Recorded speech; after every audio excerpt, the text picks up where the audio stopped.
operation goes under the name of Freshman. 41 specially trained commandos sent into the mountains in 2 gliders, each pulled by a Halifax bomber. 21 men in one glider, 20 in the other.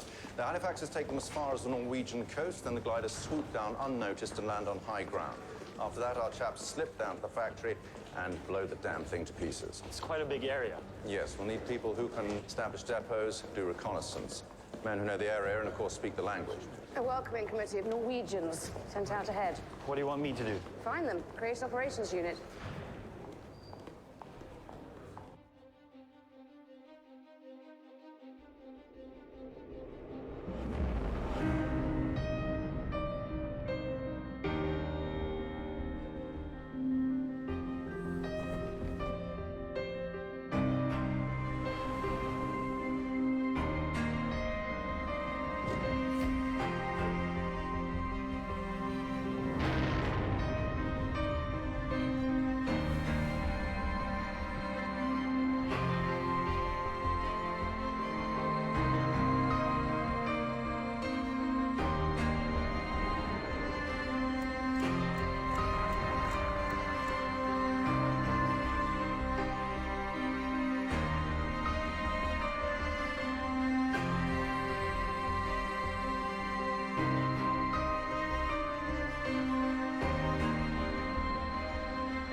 Peggy, thank you. Wilson's office. Front office, meeting room. Ma'am. George? Yes, Mom. My office, radio room, tea room, your office. The Germans have apparently searched both your office and your home. It appears you didn't leave a moment too soon. Your wife and children are safe. They're with the in-laws. Maybe it would be a better solution if my family came here. That's not an option. There won't be any trouble. Do you see any children here, Mr. Tronstad? They've been evacuated so they don't get bombed. Norway may have been invaded, but it's still a far safer place than England. You obviously don't have children.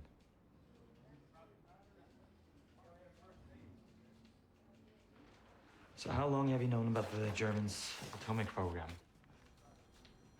Well, that depends on what you mean by known. Since Poland, there's been no information on anything that smells of Wissenschaft, which is strange. But I suppose that no information at least leaves room for speculation.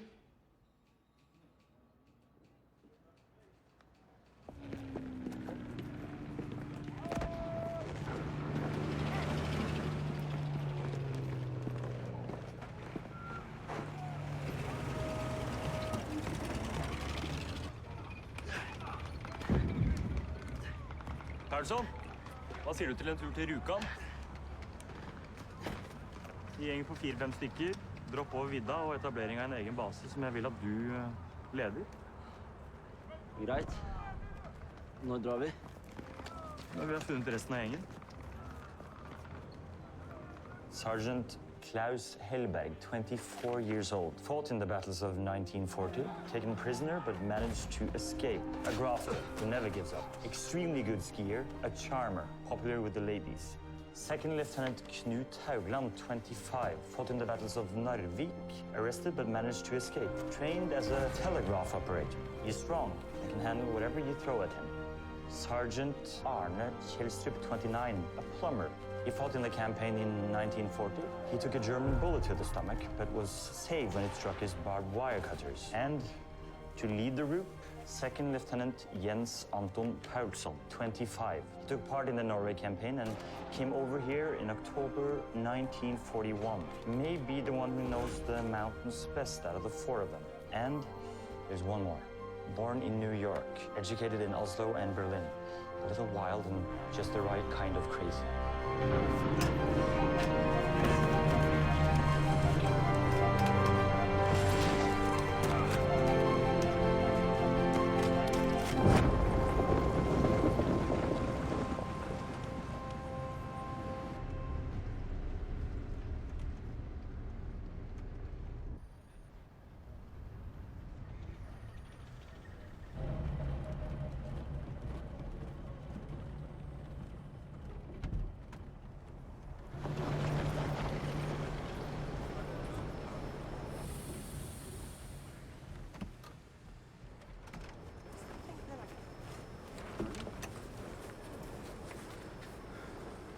Velkommen til Vemork, herr direktør. God morgen. Få en prat med deg på mitt kontor, Brun.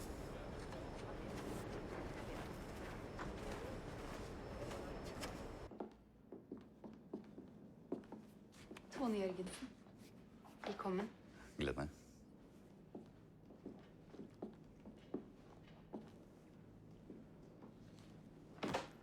Lukker du døren?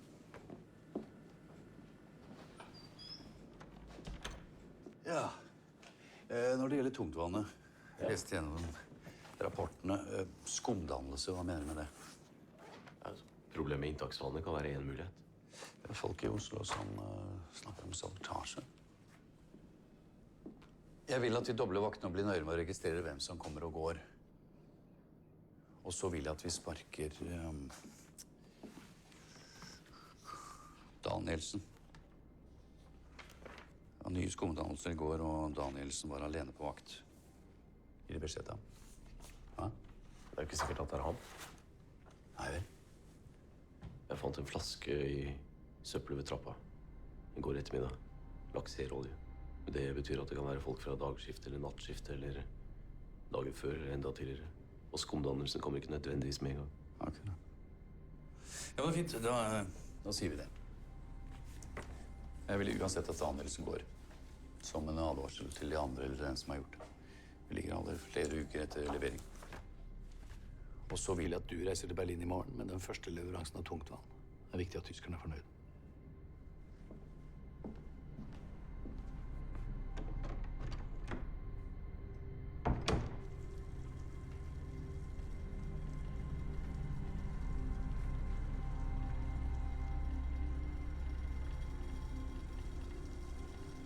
Können Sie die Produktion erhöhen? Das können wir schon. Nur wird das wesentlich teurer. Das spielt keine Rolle. Wir brauchen alles, was wir nur kriegen können. Professor Heisenberg. Ingenieur Brun, unser Mann in Norwegen, der uns das schwere Wasser liefert. Freut mich. Vielen Dank, das hilft uns sehr. Ja, es wäre interessant, einen Einblick in die Anwendung zu halten. Ja, das wäre es sicherlich. Aber ein paar Geheimnisse müssen Sie uns schon erlauben.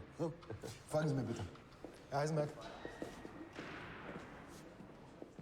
Ja, und die Reisen waren gut? Ja.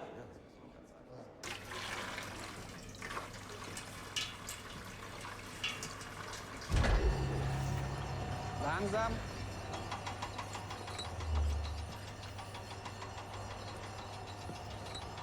Stopp.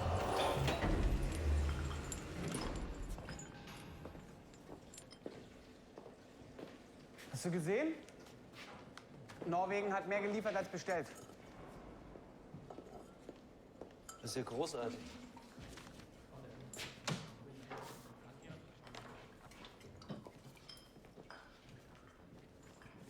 Was würde er sagen, wenn er uns hier sehen würde? Er würde uns daran erinnern, was wir vergessen haben. Haben wir? Nein. Trotzdem. Viele der besten Köpfe sind weggegangen. Wir sind geschwächt. Hast du dich eigentlich entschieden? Wegen der Einladung? Kopenhagen? Ja? Wo ist immer noch in seinem Institut? Ich werde zu dem Vortrag fahren. Gut.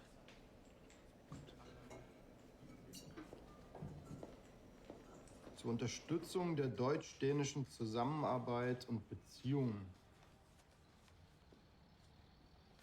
Sind Sie nicht mit dem Bau eines Reaktors beschäftigt? Naja, es geht um einen Vortrag.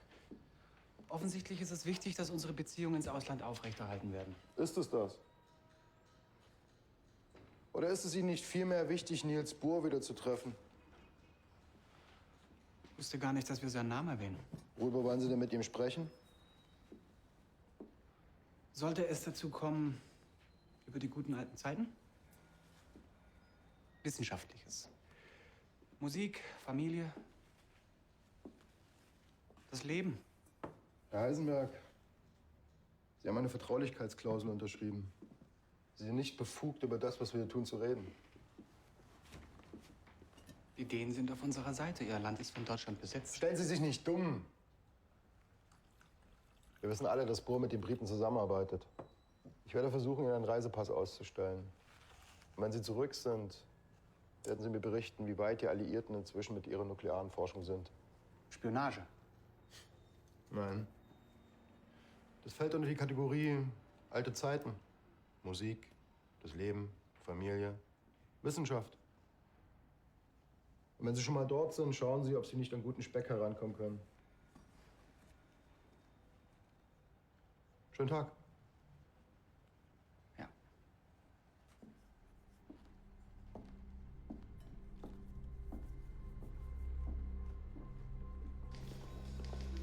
So these are all Norwegian volunteers. They keep coming. Hundreds of them. They sign in there, we put them straight to work. Who's that? Hmm? The redhead. Gilliland. Einar. Einar. Einar. Yes, he came in this morning, hijacked a boat with some other lads. I've seen him at the factory. You have indeed.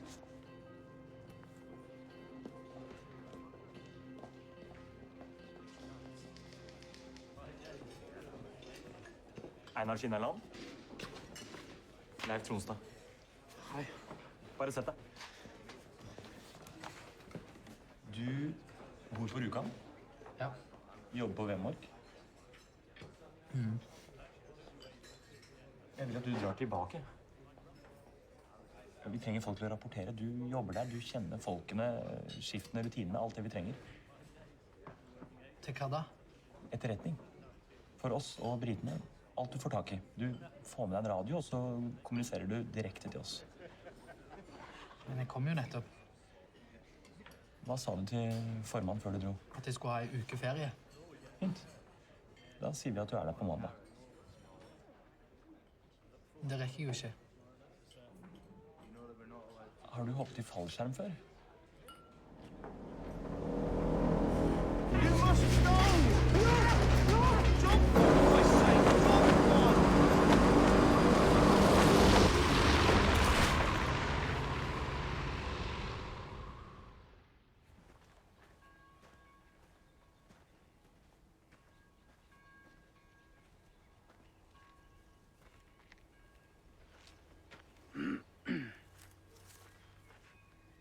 Nej, nu har jeg aldrig.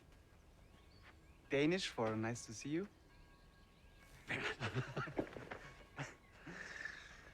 So good to be here. I'm sorry I couldn't make it to the conference. No one did. There wasn't a single scientist worth mentioning in the room. I was expecting at Well, least... not because of you. Everybody wanted to see you. You know, let's go for a walk. You are being backed? Oh, yeah, we discovered it a couple of months ago. But it's all right. All right, it's awful. Well, you just have to think before you talk, which actually isn't such a bad idea. The Institute as well? Yes, everywhere, but it's, I mean, out here it's okay.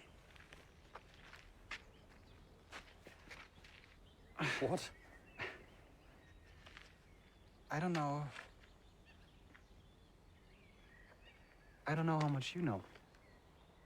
Times are changing, new regime. Yes, I've noticed.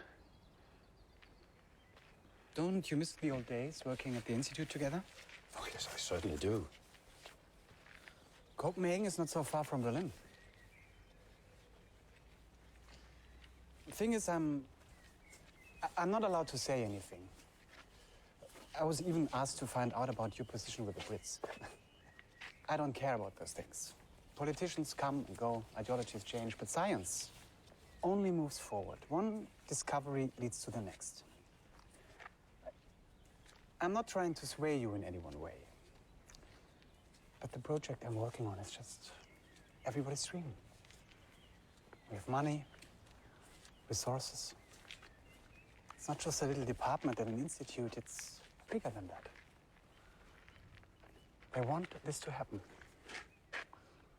Finally, it's under my control. As long as we let the war serve the science, there is no danger. Imagine everything we can do.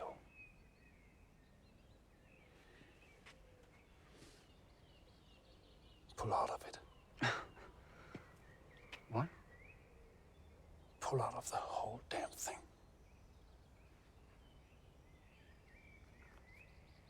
Is it the Brits?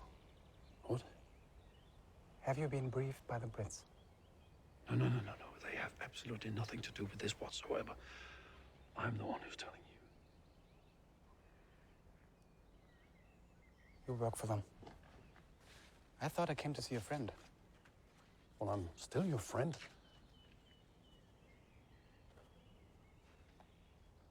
You don't understand what I'm talking about. I don't understand. No.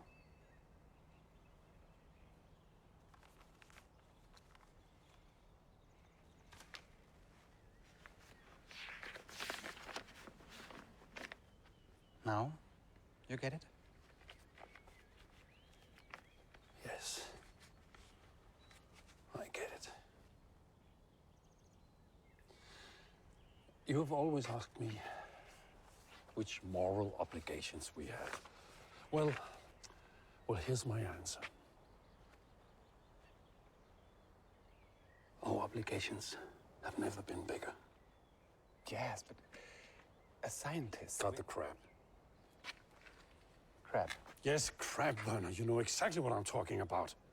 You're working for the German army. Come on, which planet are you on? They've hired you. Why? To front German culture? To see you make some interesting calculations on a blackboard? No, they've hired you because they want something in return. They want value for their money, results, and ideally something that explodes. Listen. We are working with creating energy. Our moral obligations have never been bigger than they are now. And if you don't understand that, then you're either stupid or very naive. And right now, both of them are equally dangerous. Let me give you one last piece of advice. As your friend, don't ever tell anyone that you've asked me to be part of your program.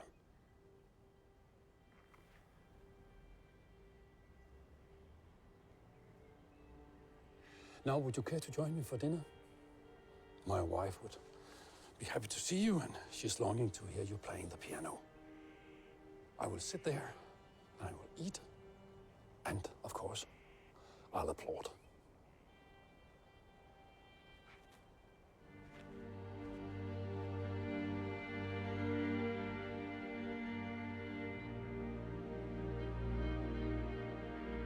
Oppdraget er tredelt.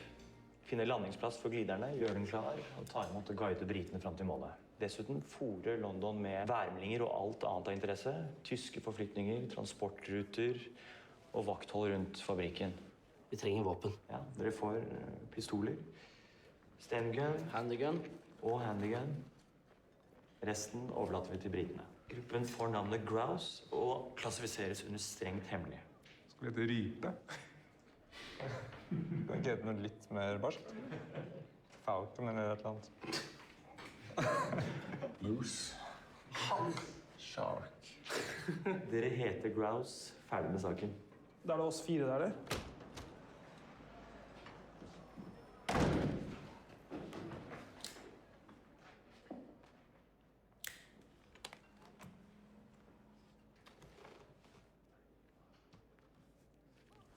Hva?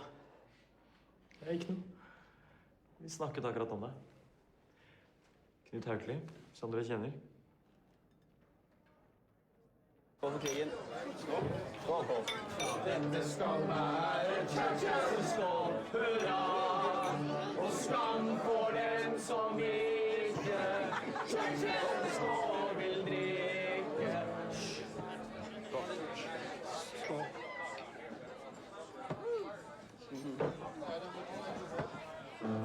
Hurra, hurra, den skålen var bra. Hurra!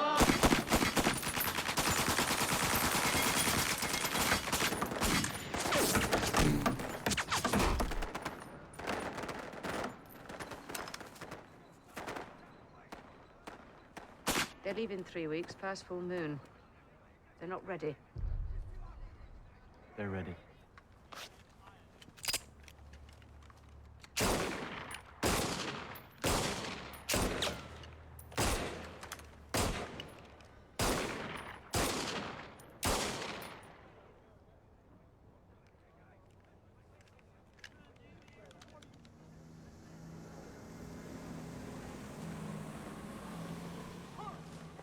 Being enthusiastic is not the same as being ready.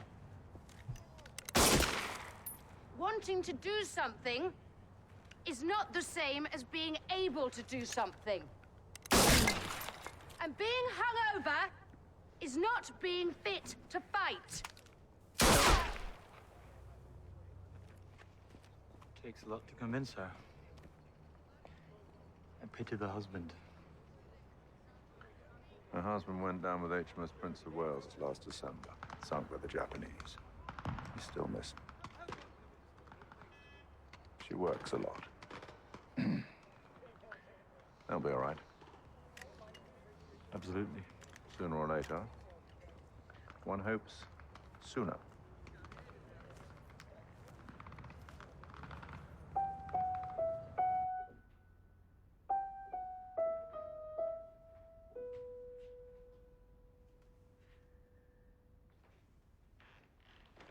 Wie lange bist du denn schon da?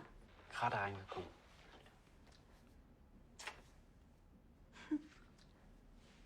Wie geht's den Kindern? Gut geht's denen. Die schlafen jetzt endlich, hoffentlich. Das Kindermädchen ist gerade runter zum Brackenhof und hört sich die Hitlerrede an. Aber erzähl mal, wie war's denn? Schön. Glücklich sehen die Leute aus in Dänemark. Spazieren draußen rum, gehen tanzen. Und hast du Bord treffen können? Ja. Wir hatten einen richtigen kleinen Park. Ja, um den er sich sehr kümmert. Abends gab's Schweinebraten, sehr guten. Er hat vorgelesen, ich habe Klavier gespielt.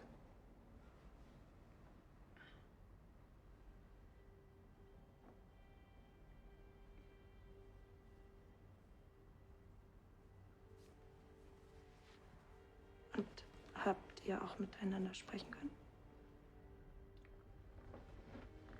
Er hat gesagt, ich soll aufhören. Er versteht's nicht. Was meinst du genau? Er meint, ich stehe auf der falschen Seite des Krieges. Wie gesagt, er versteht's nicht. Wenn Deutschland gewonnen hat, dann wird sich doch dieser ganze Spuk auch widerlegen, oder nicht? Aber ist es dann noch unser Deutschland?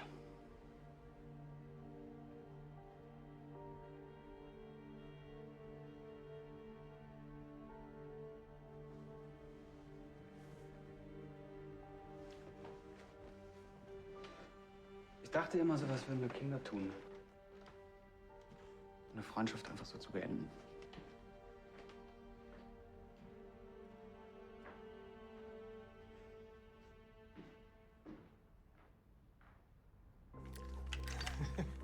Okay, Klaas. Klaar voor een record? Allemaal. 2, 4, 5, 6 sekunder. 10 sekunder bedre enn sist. Skolandmyrene. Ja. Nær veien mellom Møsvatnsdammen og Rauland. Der er en strekke på 1200 meter. Det skulle holde for å lande et seilfly eller to.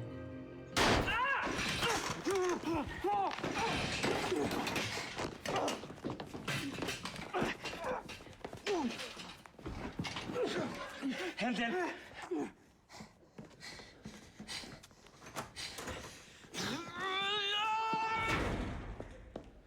Bloody amateurs. So, what do we do now? I can step in. Yes, and who's going to do your job? The bloody footless one? These men can be replaced. You can't, Tronstedt. Okay, they can go without him. All right. It's your decision.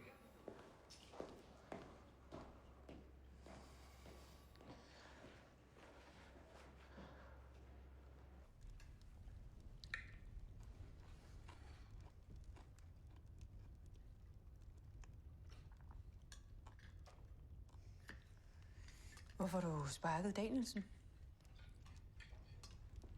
Det er Astrids mand. Det er hende, der serverer mad for os.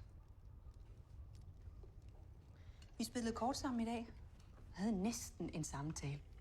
Det vil sige, jeg snakkede, og hun sagde, ja, fruen. Nej, fruen. Tak, fruen. Kongen slår damefruen. Lige indtil Brun han dukkede op og sagde, at hendes mand var blevet fyret. Han har fået sparket fra fabrikken. Så, hvorfor gjorde du det? Dette har du ikke du noe med. Nej vel?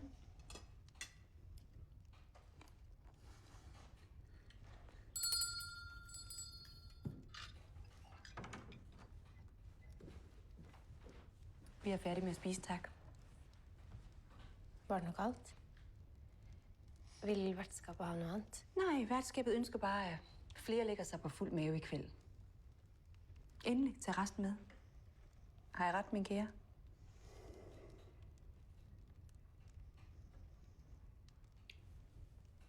Tak. Hjertelig tusen takk.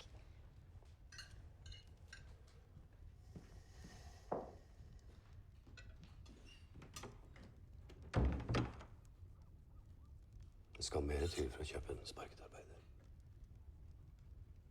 Jeg har sandelig heller ikke påstået, at jeg har nogen betydning.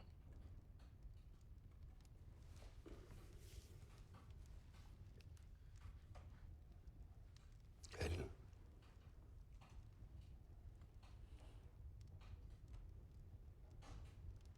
Kom.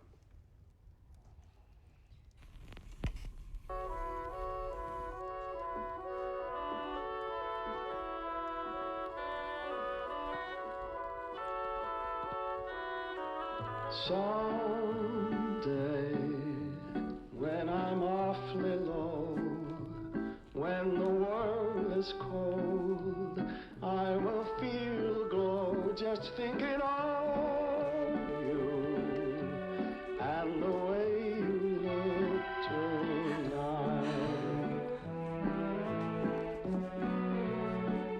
Oh, but you're lovely with your smile.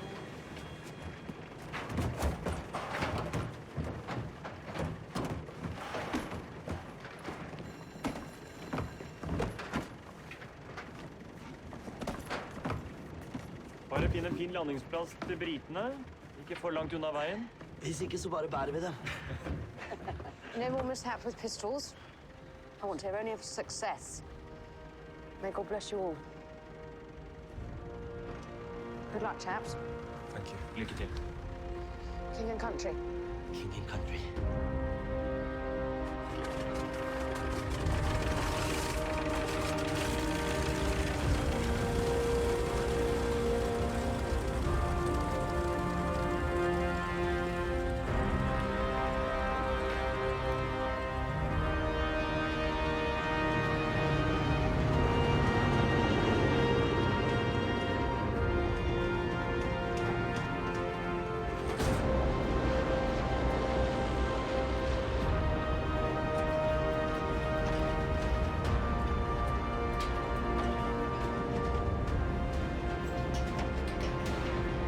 Er du redd?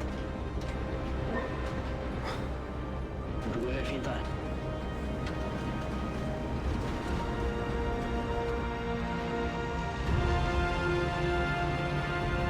Attention stations, chaps. The weather in the area is getting bad. We have to drop you off far west of the original drop point. Number 1, ready? Yes, sir. 2, ready? Yes, sir. 3, ready? Yes, sir. 4. Yes, sir. Number 1. Go. Easy, lad, easy. Go. Go.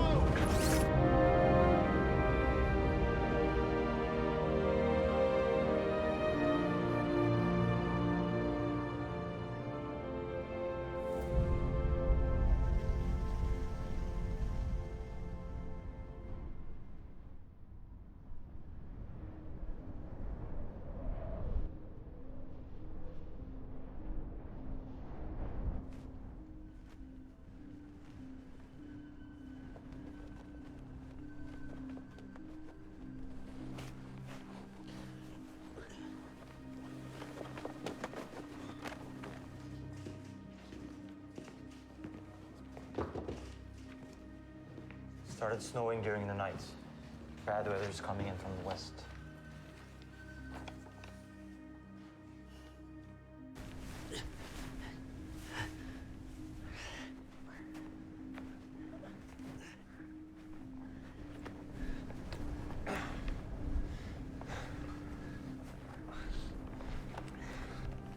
Hvor er vi? Jeg vet ikke.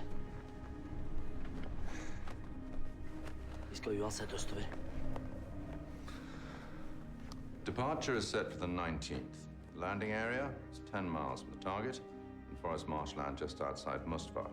You'll be met by 4 members of the Norwegian resistance, codenamed Grouse, moving quickly along the service road and probably in snow. Hvor mange containere mangler vi? 2. Vi trenger alle.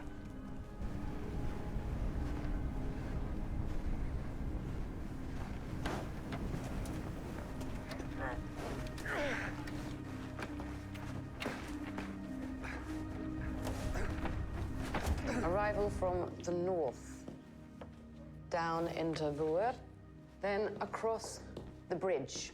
You'll find 2 German guards to disable them. Along the railway line, then 3 more sets of guards. Attack here, here, and here. There are usually no employees present during the night. Stairs on the east side of the building, 40 inches thick reinforced concrete walls. Carry on along the corridor, on to the principal room. 18 high concentration cells. That's where you place the explosive. Disse containerne her. Hvis det er fint vær, så drar vi dem i et par kilometer før vi går tilbake og henter nye containere. Hvis det er dårlig vær, så vi bare belager oss på mindre, kortere strekk.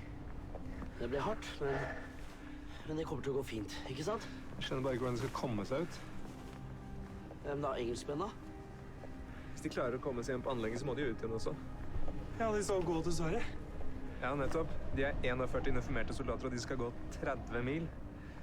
I dyp snø, uten ski, med tyskerne etter seg. Det er planlagt at ikke de skal klare seg.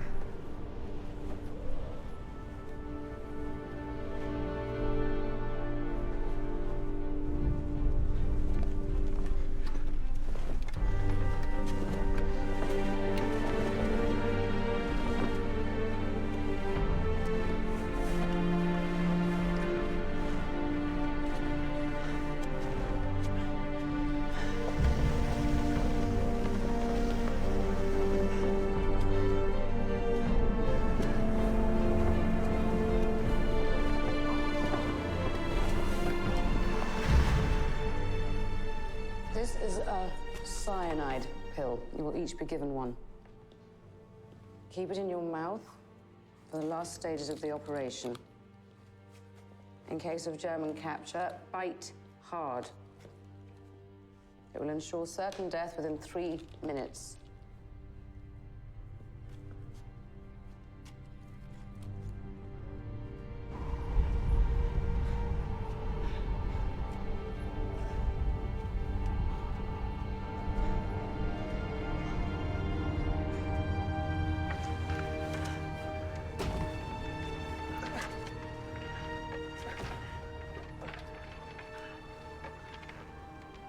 Landingsplassen. Inn fra sør.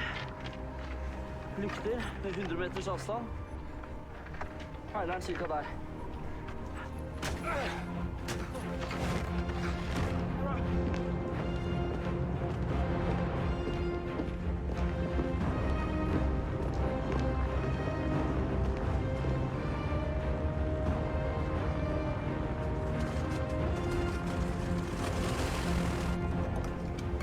Jeg er på vei.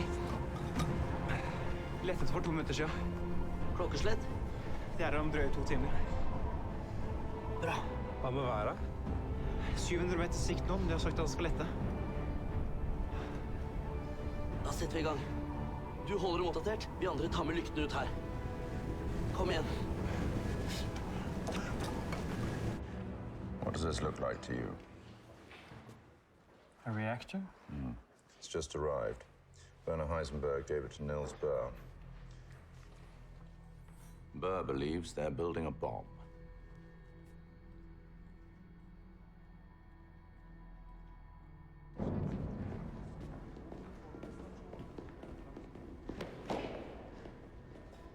Guten Morgen, Herr Heisenberg.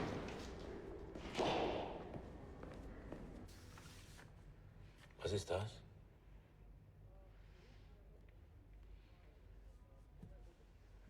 Das war ein Versuch herauszufinden, wie weit die Alliierten mit ihrem Atomprogramm sind.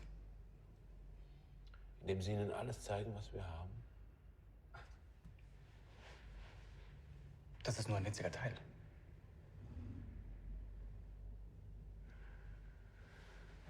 Glauben Sie wirklich, Sie wissen nicht, dass Deutschlands führende Atomphysiker unter einem Dach versammelt sind und vom Heereswaffenamt bezahlt werden?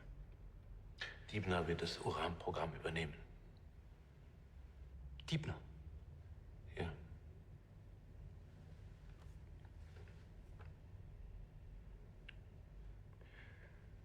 Dann wird es kein Resultat geben. Ganz einfach.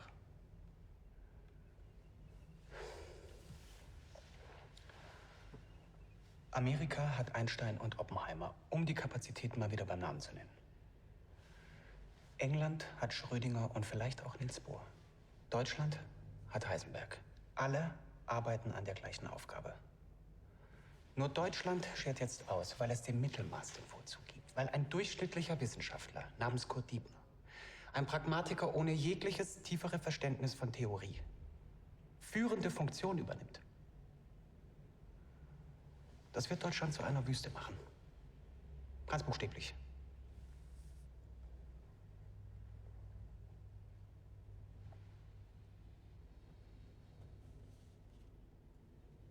Wir können uns keine Fehler mehr leisten.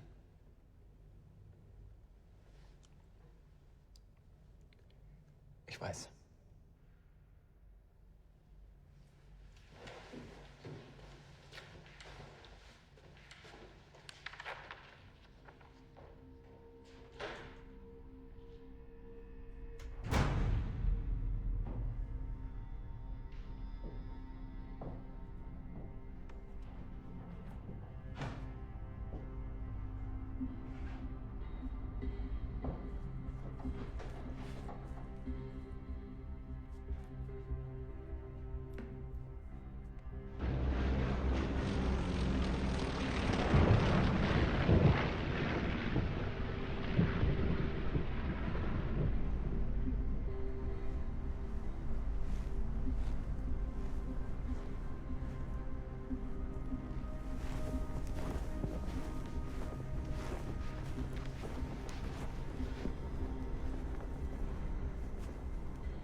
Low pressure coming in from the west, stronger winds expected.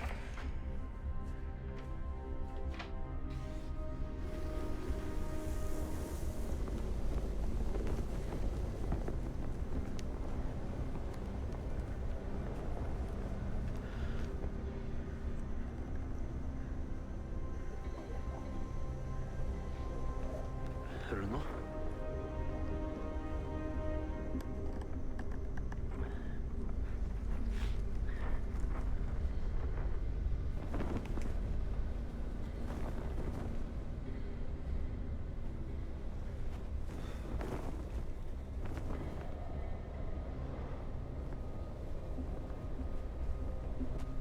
Hva er det som skjer? Det er ikke noe kontakt. Ingenting? Skulle vært her nå.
Major Decker. Was macht denn die Gestapo hier? Uns wurde gemeldet, dass noch ein weiteres Gleitflugzeug abgestürzt ist. Ein paar Kilometer nordöstlich von hier. Wir wollen wissen, mit welchem Auftrag und Ziel sie unterwegs waren. Was gibt es hier zu vermelden? Engländer. 4 Tote. 12 Überlebende. Was sollen wir mit ihnen machen? Erschießen.